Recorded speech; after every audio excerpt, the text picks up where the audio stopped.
Olá pessoal, estou de volta dessa vez com um novo apetrecho. Acabei de chegar meu microfone novo, espero que o áudio desse vídeo esteja um pouquinho melhor do que os anteriores, que não estava ruim, mas eu ficava irritada. Como eu disse anteriormente, nós vamos aprender sobre esforços em superfícies curvas, que é o que teoricamente a disciplina que eu teria dado nessa semana, mas eu não dei, em conjunto com a equação de Bernoulli, que é o que eu vou dar agora no dia 25, né? Acho que é 25. Então, já sabem que no dia 25, na minha videoaula, vai ser equação de Bernoulli. Portanto, estejam presentes no nosso Google Meet, que eu vou tentar explicar para vocês da melhor maneira possível. Não sei ainda, uso esse vídeo para fazer uma pergunta. Depois eu soltar um questionário no Google Classroom, o que vocês preferem. Se vocês preferem que eu grave a minha explicação e fique disponível para vocês durante das 7 às 8h40 para tirar dúvidas. Então vai ser a minha gravação da videoaula mais a disponibilidade das 7 às 8h40 para tirar as dúvidas de você a respeito dessa videoaula. Ou se vocês preferem que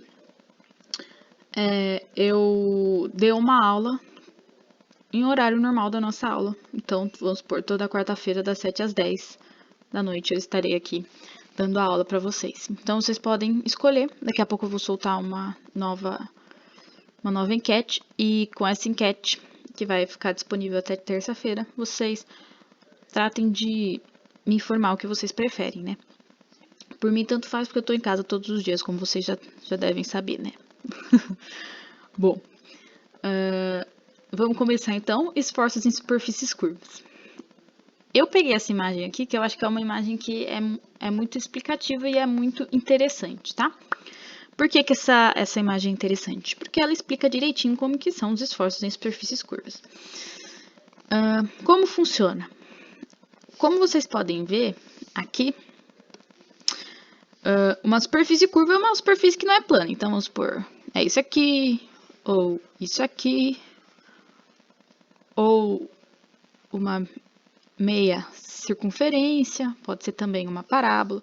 Temos diversos tipos de superfícies curvas. E essas superfícies são um pouco mais difíceis de se calcular os seus empuxos. Por quê? Porque, como vocês devem imaginar, existem dois tipos de empuxo diferentes. Existem os empuxos horizontais, que são semelhantes aos que atuam em superfícies planas, ou seja, a ação do peso vertical formado pelo peso líquido. Portanto, a gente fala que o empuxo horizontal é tido como o peso específico vezes a altura do CG da superfície vertical projetada, que é esse negócio vermelho, tá vendo? Essa é a nossa superfície curva, tá vendo, pessoal? Esse negócio verde aqui. A área projetada vertical dessa superfície é esse negócio aqui, vermelho. Então, a nossa superfície curva é esse negócio verde, que eu falei vermelho antes, agora que eu reparei. E a nossa área projetada é essa aqui em vermelho. Portanto, o HOV é tido como a distância entre o CG dessa área vertical, então esse ponto aqui, até o nível da água. Então, o nosso HOV está sendo indicado aqui, belezinha? Belezinha. Vou apagar isso aqui porque eu vou explicar mais coisas, tá? Então, voltando aqui, o empuxo horizontal é tido como peso específico do nosso líquido, vezes o HOV, que é a distância do CG da área vertical, da projeção da área vertical, do CG da área vertical até o nível d'água, vezes essa área vertical. Como funciona, né, a área vertical? Bom, imagine então que, em vez de vocês estarem olhando nessa vista lateral, vocês estejam vendo essa superfície frontalmente. Então, vocês estão aqui, ó. Vocês estão felizes porque vocês estão tendo aula de fenômenos de transporte, tá bom? Então, como funciona? Você está observando essa superfície curva. Quando você olha ela de frente, vocês concordam que ela vai ficar assim, né? Então, a vista aqui. E tá vendo que aqui vai tendo um decaimento? Vai ficar mais ou menos assim, ó. Então, vamos supor, essa parte tá mais perto, então essa parte tá mais longe. Vou colocar uma sombrinha nela, correto? Então, isso aqui vocês têm que lembrar de desenho técnico, é a vista frontal. Na maior parte das vezes, então, quando a gente observa um objeto frontalmente, ele fica um retângulo ou um quadrado se os lados forem iguais, né? Portanto, normalmente a área vertical vai ser a área de um retângulo. Então, a área vertical vai ser a área de um retângulo. Beleza? Belezinha. Ok. Então, basicamente, é isso que nós utilizamos para o cálculo do empuxo horizontal. Tá, vou apagar isso aqui. E agora a gente passa para o outro empuxo. Qual que é o outro empuxo?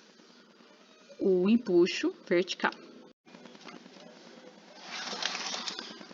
Bom, então agora vamos para o empuxo vertical, que é esse aqui, o EV.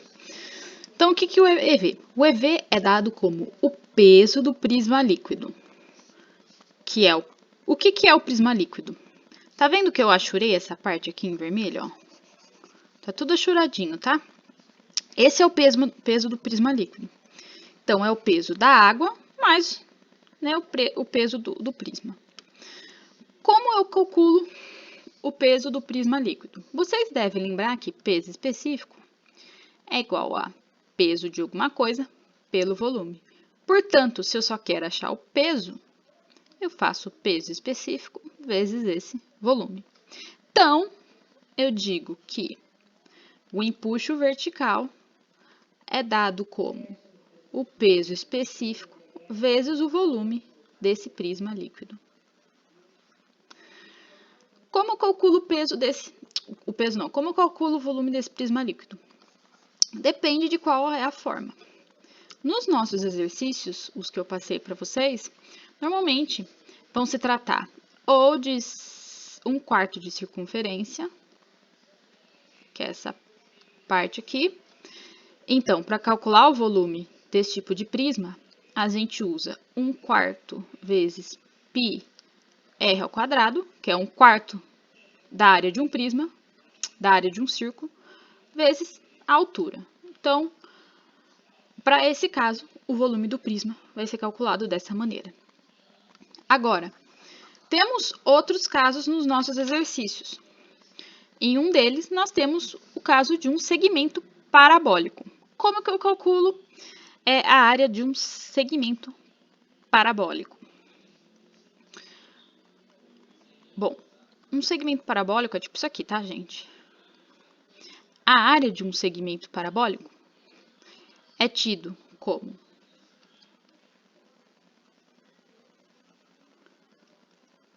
é tido como 2/3 do retângulo circunscrito. O que significa isso? Se eu vir aqui nesse desenho, vocês vão ver que vai ter um retângulo aqui, não tem? Tem um retângulozinho aqui. Então, a área desse segmento vai ser 2/3 desse retângulo. Vamos supor, então, que nesse segmento parabólico, eu tenha daqui a aqui um tamanho A e daqui a aqui um tamanho B. Correto? Correto. Então, a área desse segmento vai ser 2/3 de A vezes B. Mas, para o cálculo do empuxo vertical, a gente precisa do volume. Basta, então, eu fazer o 2/3 de A vezes B vezes a altura ou seja, o comprimento desse segmento parabólico. Ok? Que vai ser esse H aqui. Acho que são essas. Tem outra coisa que eu tenho que falar com vocês. Mas dessa vez, ele aparece no nosso desenho aqui do lado. Bom, então eu já sei que para calcular o empuxo horizontal, eu faço o gama vezes o HOV vezes a área vertical. E para calcular o empuxo vertical, eu calculo o peso do prisma líquido.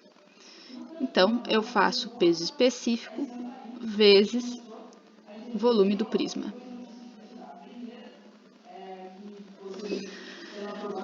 Como funciona o cálculo do empuxo resultante? O que é o empuxo resultante? O empuxo resultante é esse aqui, ó.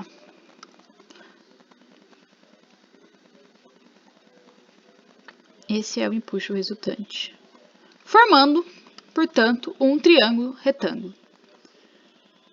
Então, pode dizer que o empuxo resultante vai ser igual a raiz de... Opa, V não. A raiz de EH ao quadrado mais EV ao quadrado. Normalmente, nos exercícios, eu peço qual será esse empuxo resultante. Então, para calcular o empuxo resultante, vocês têm que obter o empuxo horizontal e o empuxo vertical. Bom, temos outros aspectos nesse desenho que às vezes são pedidos dentro dos exercícios. Quais são esses outros aspectos? Aqui vocês podem observar que nós temos um XCG e um YCG. O que é isso? Os XCG e o YCG dizem respeito ao prisma líquido, ou seja, a esse negócio aqui rachurado em vermelho. O XCG é o centro de gravidade desse prisma líquido e o YCG também é o centro de gravidade desse prisma líquido. Nos exercícios, como eu disse anteriormente, normalmente nós temos circunferências, ou um quarto de circunferência, ou meia circunferência. Então, para calcular o XCG e o YCG dessas estruturas, eu disponibilizei uma tabelinha que está em anexo a essa videoaula aqui no Google Classroom, que diz respeito às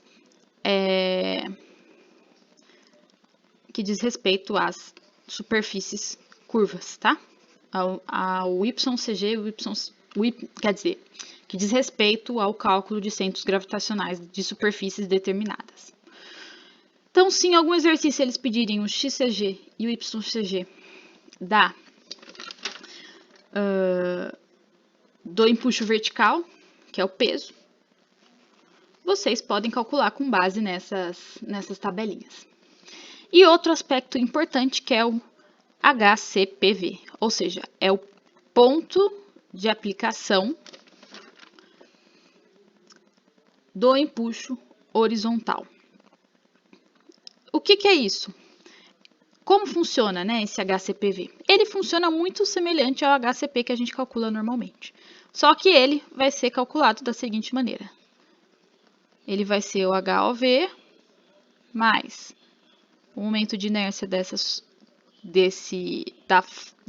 do que forma, né, esse prisma. Então, é importante, gente, que nessa mesma... Lembra que eu falei que eu vou disponibilizar uma tabelinha com centros gravitacionais? Eu também vou disponibilizar uma tabelinha com os momentos de inércia. Tudo isso dividido pelo HOV vezes a área do prisma não, né? A área vertical. Portanto, para o cálculo do HCPV, ou seja, o ponto de aplicação do empuxo horizontal, nós utilizamos uma formulinha, que é essa aqui. Eu acho que essas eram todas as informações necessárias para a resolução dos 3 últimos exercícios. Quero dizer que já coloquei a resolução do exercício 20 e que vocês utilizem ela como exemplo para fazer os outros dois, que acho que é o 21 e o 22 também, são sobre superfícies curvas. E caso vocês tenham alguma dúvida, deixem um comentário aqui embaixo ou façam um comentário particular. Mas já falo para vocês que na quarta-feira nós teremos uma aula a respeito da equação de Bernoulli. Então, se vocês quiserem trazer essas perguntas em relação ao empuxo para a próxima aula de Bernoulli, sintam-se à vontade. Eu vou ficar bem feliz também de poder sanar essas dúvidas. E por isso, por hoje é só. Até então, quarta-feira. Vou liberar a enquete assim que eu terminar de fazer o upload desse vídeo. E um bom fim de semana a todos. E fiquem em casa, hein, pessoal. Não saiam. A minha irmã é médica em São Paulo. E hoje ela falou que tem 8 suspeitos só no hospital em que ela está trabalhando. E que os 8 estão entubados. Então é uma doença bem séria.